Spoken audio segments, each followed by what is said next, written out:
자, 개장 시황 한번 살펴보도록 하겠습니다. 오늘 미국 시장은 오후 1시까지만 열리게 됩니다. 자, 참고하시면 좋을 것 같고요. 반장 열리니까 자, 어쨌든 유선함과 함께 오늘은 어떤 부분에 집중을 해야 되는지 한번 보도록 하겠습니다. 주요 뉴스들 유선함님 안녕하세요. 네, 안녕하십니까. 네, 일단 가장 먼저 볼게. 우리 오늘 뭐 예정되어 있는지 봐야 되겠죠. 스케줄부터 한번 봐주시겠어요? 네, 일단 오늘은 ISM 제조업 고용지수와 제조업 구매관리자 지수 여러 가지 리포트가 발표가 되는 날인데요. 개인적으로는 제가 굉장히 중요한 지표라고 보는 게 사실상 인플레이션 데이터가 나오기 전에 실질적으로 제조업에 종사하는 사람들의 입을 통해서 얼마만큼의 물가가 올라갔는지 제조업의 지금 현재 업황이 어떤지를 인터뷰를 통해서 들어볼 수 있는 지표라서 제가 개인적으로 굉장히 유심히 보고 있는 지표 중 하나고요. 그리고 이것 말고도 오늘 제조업 구매 관리자 지수가 발표가 될 예정이고, 그리고 중국에서도 차이신 중국 제조업 구매 관리자 지수가 발표가 되는데 예상치보다 소폭 높은 수치가 나오기는 했지만 사실상 전달보다 조금 안 좋은 수치가 나와주면서 그렇게 좋은 수치라고 볼 수는 없는 중국 관련한 제조업 구매 관리자 지수가 나왔습니다. 그리고 이번 주 스케줄에 관련해서 조금 디테일하게 좀 얘기를 나눠볼 분이 굉장히 많은 것 같은데요. 저번 주에 잔잔한 여러 가지 지표들과는 다르게 이번 주는 굉장히 중요한 스케줄들이 굉장히 많이 몰려 있는데요. 아까 말씀드렸던 ISM 제조업 구매관리자 지수가 오늘 발표가 될 예정이고요. 그것 말고도 연준의 연준의 회의록 같은 경우는 계속해서 나왔던 점도표가 나왔던 부분들이 있었기 때문에 실질적으로 회의 내에서 어떤 이야기가 오갔는가, 정말 모든 사람들이 금리 인하에 대해서 그렇게 좋지 않은 시선을 보내는가 등등 이런 이야기들을 들어볼 수 있는 부분이 회의록이라는 부분이고요. 이것 말고도 미국 노동부 졸트에 관한 구인 이직 보고서가 발표가 될 예정이고요. 그리고 또 이것 말고 실업률과 그리고 미국의 평균 시간당 임금 상승률, 그리고 비농업 고용지수, 그리고 무역 수지까지 여러 가지 지표가 이번 주에 발표가 될 예정인데요. 굉장히 많은 변동성을 보여줄 만한 지표라고 생각이 됩니다. 알겠습니다. 그 요일별로 좀 설명해 주시면 어떨까요? 그러니까 FOMC 의사록이 수요일에 발표되는 건가요?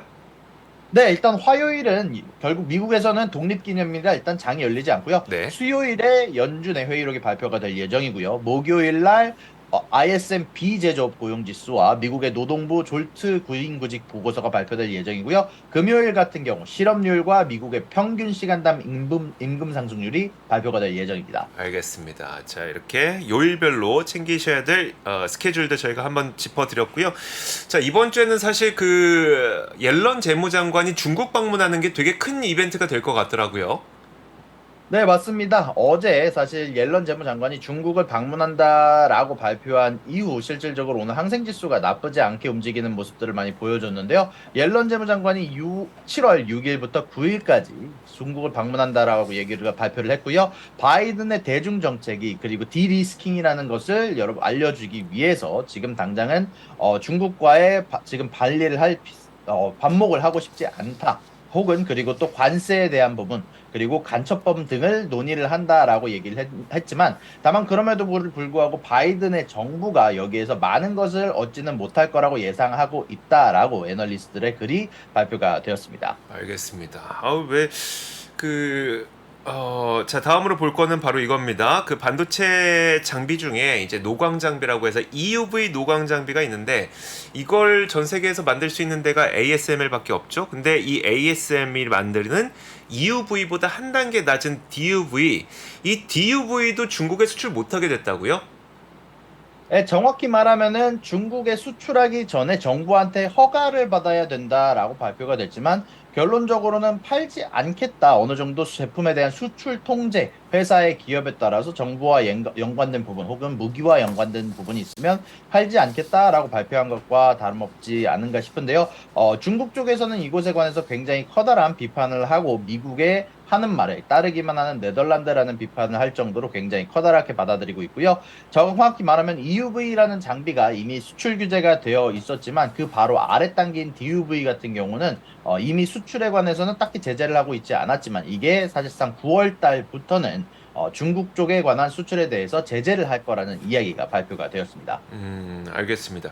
혹시 시장에서요, 그러면 이 ASML이 DUV까지 수출 통제를 받게 될 경우 ASML의 뭐 매출이나 이익이 크게 줄어들 거다 이런 얘기가 나오고 있을까요? 아니면 별 영향이 없을 거다 이런 평가가 많이 나오고 있을까요? 일단은 어느 정도 이런 부분들로 진행될 거라는 이야기가 사실 최근에 돌았기 때문에 사실 이미 미국 내에서도 반도체 수출에 관해서 엔비디아랑 AMD에서 만들고 있는 AI 관련한 칩에 대해서 수출에 제재한다라는 이야기가 제재할 거라는 이야기가 있지 않았습니까? 이제 그런 때 이미 ASML은 어느 정도 선반영된 부분들이 있는 것 같습니다. 분명히 ASML 매출에 하향 조정되거나 악영향을 끼치기는 하겠지만 이미 시장에 반영이 되어서 오늘 주가 자체는 오르고 있는 모습들이 나오고 있네요. 네, 알겠습니다. 자, 다음 뉴스인데요. 일본의 제조업 체감 경기 지수가 발표됐어요. 어떻게 나왔을까요? 네, 일본 쪽에서는 기업의 체감 경기를 발표를 했는데요. 제조업 관련해서 얼마만큼 제조업이 잘 나가고 있는가, 미국의 제조업 구매 관리자 지수와 비슷한 느낌의 지표라고 보시면 되는데요. 이런 일본의 대기업 제조업 체감 지수가 1에서 5로 상승되면서 7분기 만에 최고치를 찍게 되었습니다. 일단 기본적으로 좋게 나올수록 제조업을 포함한 대기업들이 얼마만큼 생산을 잘하고 있는가, 뭐 구매 관리자가 잘 되고 있는가, 이런 쪽으로 생산이 되면서 사실 최근 일본 쪽에서 기업들이 성적이 잘 나오는 결과가 있었는데 이런 업황 판단 지수 자체가 계속해서 상승하고 있는 모습을 보여주면서 일본 쪽은 엔화가 특히 강세로 가는 모습들이 나오고 있는 것 같습니다. 알겠습니다. 안 그래도 엔화 뭐 구매하신 분들 많이 있을 텐데 혹은 엔화로 투자하신 분들 많이 있을 텐데 여기에서 이제 엔화 강세로 가면 여러분들 수익이 나는 거니까요. 이제 기분 좋은 뉴스 한번 들어봤습니다. 자, 주말 사이에 그러니까 매월 초마다 이제 자동차 판매량이 공개가 되잖아요. 근데 이제 7월 1일이다 보니까 이제 주말 사이에는 2분기 자동차 판매량들이 모두 다 공개가 됐습니다. 테슬라 인도량 저희가 한번 일부에서 좀 자세하게 봤고요. 여기에다 BYD는 어떻게 인도량이 발표됐을까요? 네, BYD도 사상 최대 전달량을, 판매량을 기록을 해주면서 70만 대를 팔았다라는 이야기를 발표를 했는데요. BYD 말고도 니오와 엑스팽도 예상치보다 높은 EV 딜리버리 데이터를, 근데 인도량을 발표를 해주면서 모든 전기차 주식들이 사실상 장에서 좋은 모습들을 보여주고 있는 모습이 나오고 있습니다. 특히 BYD 같은 경우는요, 사실상 판매된 전기차의 반 정도에 해당하는 양을 BYD가 판매를 했다라는 이야기가 나오고 나서 항생에서부터 굉장히 좋은 모습들을 보여주고 있었고요. 그리고 오늘 전체적으로 이런 부분들 관련해서 전기차 관련한 주식들이 변동성을 크게 보여주지 않을까라고 예상이 되는데 테슬라 같은 경우도 이미 일부에서 말씀해 주셨지만 2분기 차량 인도량이 83% 증가하면서 지금 현재 발표된 대수가 46만 6천 대를 배송을 했다라는 발표를 했는데요.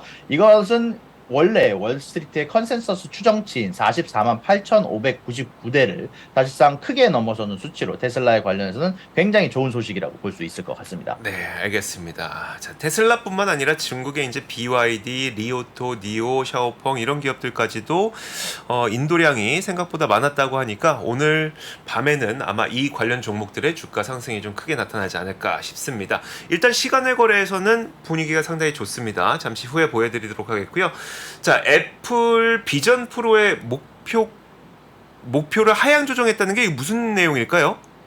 네, 현재 애플 비전 프로가 발표가 된 이후에 약 이번 해에 대한 판매량을 70만 대 가량으로 잡았다고 제가 원래 알고 있는데요. 그런 부분들 관련해서 재미난 이제 뉴스들이 전해진 게 이런 애플의 이제 비전 프로의 부품을 제공하는 회사들에서 애플이 달라고 하는 부품의 개수가 약 13만 대에서 15만 대에 해당하는 분량만 달라고 했다라고 소식통을 통해서 전해졌다라고 이야기가 나왔는데요. 그에 따라서 애널리스트들이 추정하는 애플이 생산할 비전 프로 헤드셋의 양이 70만 대에서 40만 대 가량으로 줄어들었다라고 판단하는 모습들을 보여줬습니다. 그에 따라서 블룸버그나 이제 파이낸셜 타임스 통해서 지금 현재 큰 뉴스를 통해서 이제 전달이 되고 있고요. 그에 따라서 지금 당장 애플 주가가 크게 변동성이 있는 모습을 보여주고 있지는 않지만 아무래도 애플이 생각하는 이 비전 프로의 판매량이 문제인지 혹은 생산량이 문제인지 앞으로 아마 애플을 통해서 지켜봐야 될 모습들이 나올 것 같습니다. 네, 알겠습니다. 근데 뭐 기대감이 크지 않아서일까요? 주가의 움직임은 별로 크지 않은 것 같네요. 네, 맞습니다. 일단 비전 프로에 대해서 사실 어느 정도 명확하게 공개된 부분들이 아직 다 나오지는 않았기 때문에 이제 비전 프로가 생산량이라든지 앞으로 매달 얼마나 생산할 수 있는지 혹은 직접 사람들이 사용하는 후기가 올라오고 있기는 하지만 이런 부분들이 대중에게도 공개가 돼야지 정확한 리뷰가 나올 것으로 보이기 때문에 아직까지는 딱히 주가에 커다란 선반영이 되어 있지 않다 보니까 크게 움직임을 보여주지 않는 모습입니다. 네, 알겠습니다. 자, 다음 뉴스는 바로 이겁니다. 자, 얼마 전까지만 하더라도 이제 블랙록이라고 하는 세계 최대 자산 운용사에서 비트코인을 비롯한 암호화, 그러니까 비트코인을 기초 자산으로 하는 ETF를 신청했다는 소식 때문에 뭐 암호화폐 가격이 크게 반등을 했었는데 이게 좀 잘 안 될 것 같은가 봐요.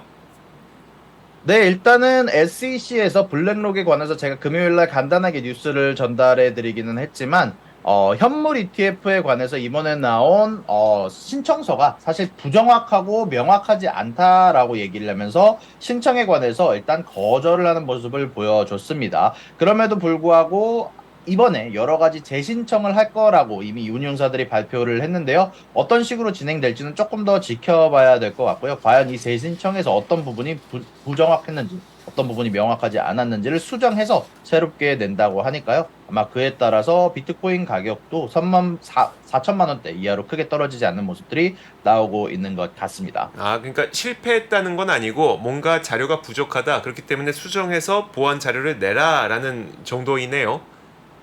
일단은 출시가 부적절하다기 때문에 일단은 반려가 된 게 맞고요. 음. 그럼에도 불구하고 이번에 나온 이유 자체가 부정확하고 명확하지 않다라는 부분에 이유를 달았기 때문에 아마 여러 운용사들이 아마 수정해서 다시 낼 것으로 예상이 되고 있습니다. 알겠습니다. 블랙록의 승률이 몇 퍼센트라 그랬죠? 그때 근데 굉장히 제가 높다고 알기로는 했는데. 575승 1패로 알고 있는데 결국 1패가 추가가 되는 모습으로 나오는 것 같네요. 알겠습니다. 자, 블랙록이 500 모르겠습니다. 어쨌든 굉장히 그 높은 승률이 이번에 또 한번 살짝 무너지게 될지 한번 보도록 하겠고요. 자, 다음으로 개별 기업 이야기들이 몇 개가 준비되어 있을 텐데 자, 어떤 거부터 한번 볼까요? 네, 지금 현재 피델리티에서는 월드페이라고 하는 자사의 프로그램이 있는데 이 월드페이에 대해서 어떤 투자자가 관심이 있다라고 발표가 난 이후에 현재 피델리티 인베스트먼트에 관련해서 지금 현재 주가가 피스 관련해서 주가가 올라가고 있는 모습이 나오고 있고요. 그리고 지금 현재 이스라엘에서 지금 현재 로키드 마틴의 스텔스 전투기 F-35를 3빌리언 달러 어치를 추가를 구매를 하겠다라고 발표가 나왔고요. 그리고 UBS 같은 경우는 크레딧 스위스를 인수를 하면서 스위스 정부로부터 약 10빌리언 달러에 해당하는 양은 만약에 혹시 모를 사태를 위해서 대출을 받을 수 있게 설정이 되어 있는데요. 이게 딜의 내용이었는데 그런 부분들에 관해서 UBS는 우리는 사용하지 않을 생각이다라고 발표를 하면서 현재 UBS 쪽에서는 지금 자사의 현금이 충분하다라는 모습들을 보여주는 모습을 나왔습니다. 네, 알겠습니다. 월드페이가 뭐 하는 곳이라고요? 이제 월드페이라는 건 이제 피스 내에서 이제 피델리티 인포메이션 시스템이라고 하는 이제 정확하게 이게 어떤 거 약자인지 까먹었는데 그 회사가 갖고 있는 페이 프로그램 중 하나라고 생각을 하시면 될 것 같습니다. 이거를 인수한다고 해서 피델리티의 주가도 지금 움직이고 있다는 말씀이시네요. 네, 맞습니다. 알겠습니다. 자, 이렇게 저희가 주요 뉴스들을 한번 다 살펴봤고요. 이제 잠시 후에 미국 시장 개장을 하게 될 텐데 이번 주에 뭐 아주 중요한 기업들은 아니지만 저도 개인적으로 관심 있는 기업이 하나가 실적을 발표하게 되네요. 어떤 기업일까요? 네, 일단 이번 주 같은 경우는요, 리바이스라는 청바지 회사, 이제 많은 분들이 알고 계실 텐데, 청바지 회사가 발표를 할 예정이고요. 그리고 쿠라라는 스시, 이제 미국 내에서도 요즘 커져가고 있는 것으로 아는데, 이제 저희 옆 동네에도 이제 바로 옆에 들어왔거든요. 이제 쿠라라는 스시집, 이제 회전초밥집이 이제 요번 주 목요일 날 어닝을 발표한다고 이야기가 나오고 있고요. 그것 말고는 사실상 7월 4일이 휴일이다 보니까 전체적으로 장 전체가 어닝에 관련해서는 좀 조용한 모습들을 보여줄 것 같다라고 생각이 듭니다. 알겠습니다. 자, 이제 본격적인 또 2분기 실적 발표도 앞두고 있기 때문에 지금은 뭐 어닝이 그렇게 많이 나오진 않습니다만 어쨌든 리바이스 이번 주 목요일에 실적 발표한다는 거 저도 한번 챙겨 보도록 하겠습니다. 자, 오늘 그러면 이제 시장이 진행되기에 앞서서 좀 주로 살펴보고 계신 거 어느 쪽을 좀 보면 좋을까요? 그리고 제가 까먹고 말씀을 못 드린 부분이 있는데, 러시아와 사우디에서 사실 원유에 대한 감산을 발표를 했습니다. 러시아에서 원유 수출을 하루에 50만 배럴을 줄이고, 사우디는 원유 감산을 연장한다라고 발표를 했는데요. 이제 그에 따라서 제가 오늘 생각할 때 크게 올릴 만한, 크게 변동성이 높을 만한 이제 섹터들을 보자면, 코인주들, 그리고 전기차주들, 그리고 애플, 그리고 마지막으로는 정유주들까지 이렇게 여러 가지 변동성이 높은 모습들을 보여주지 않을까라고 생각을 하고 있습니다. 네, 알겠습니다. 자, 이렇게 주요 뉴스들 장 초반 출발하기 전에 우리가 꼭 알아두면 좋을 뉴스들 한번 살펴봤습니다. 그렇다면 미국 시장이 어떻게 시작했는지 한번 저와 함께 화면으로 살펴보시죠. 일단 이번 주는 여러분들 아시겠지만 꽤 여러 가지 이벤트들 예정되어 있고요. 중요 지표들이 많이 나오고 있습니다. 나올 예정입니다. 특히 이번 주는 그러니까 월 초에 첫 번째 주기 때문에 월초 첫 번째 주는 항상 노동, 고용 관련된 지표들이 쭉 예정이 되어 있거든요. 이 고용 지표를 앞두고 아마 뭐 휴장도 있고 하니까 조금은 잠잠한 시장이 되지 않을까 싶은데요. 일단 지수는 그렇습니다. 나스닥이 0.09% 보합이고요. 다우도 0.29% 약보합, S&P 500도 0.14% 약보합 정도입니다. 자, 전체적인 시장 분위기를 한번 살펴보면은 지금 딱 보더라도 대체로 그냥 뭐 보합 정도? 여기에서 딱히 기대할 거는 이제 테슬라 정도? 이 정도가 눈에 띕니다. 테슬라가 아무래도 판매량, 인도량이 나오면서 거의 6% 가까이 장 초반부터 상승하고 있는 모습이고요. 자, 이런 가운데 엔비디아 0.9% 정도 오르고 있습니다. 반도체 관련주들도 오늘 뭐 나쁘지 않은 모습을 보여주고 있는데, 앞서 말씀드렸던 것처럼 이번 주에는 뭐 여러 가지 이슈들이 있죠. 그러니까 고용 지표도 발표가 되고 또 제조업 지표 발표가 됩니다. 제조업 지표도 이제 경기를 가늠할 수 있는 이 지표이기 때문에 제조업 지표가 부정적으로 나오게 되면 사실 시장에는 약간 부정적인 영향을 미칠 수밖에 없어요. 여기에다 이제 고용 지표들 그리고 FOMC 의사록 이런 것들이 주요 이벤트들로 예정이 되어 있기 때문에 이슈가 있지 않은 종목들은 아마 조금은 소강 상태를 보이지 않을까 싶습니다. 자, 그래서 전체적인 분위기는 이렇다는 것 한번 보여드렸고요. 자, 몇 개 종목별 움직임 한번 살펴보도록 하겠습니다. 테슬라는 뭐 6% 넘게 상승하고 있다는 거 보여드렸으니까요. 나머지 중국 전기차 기업들도 함께 보도록 하죠. 중국 전기차 기업들 니오 한번 볼까요? 자, 니오 한번 보도록 하겠습니다. 자, 6.7% 올라가고 있죠. 판매량, 인도량이 좋았다고 하니까 니오의 움직임 좋고요. 자, 그리고 또 판매량이 좋았다고 일컬어지고 있는 샤오펑도 한번 보도록 하겠습니다. XPEV를 누르면 되고요. 샤오펑도 오늘 8.49% 오르고 있습니다. 자, 리오토까지만 한번 보도록 하죠. 중국 이 기업들이니까요. 리오토도 한번 보겠습니다. 사실 근데 이 세 가지 그 중국 관련된 기업들은요. 일단 판매량이 좋았고요. 여기에다가 오늘 중국 관련된 기업들이 상당히 좋을 것 같아요. 일단 알리바바 한번 볼까요? 시간의 거래에서는 나쁘지 않은 모습을 보여줬었는데 실제로도 한 2% 정도 올라가고 있습니다. 다른 중국 기업들 보죠. 징둥닷컴 한번 볼게요. 징둥도 한 4.19% 오르고 있고요. 그리고 마지막으로 핀토토도 한번 보겠습니다.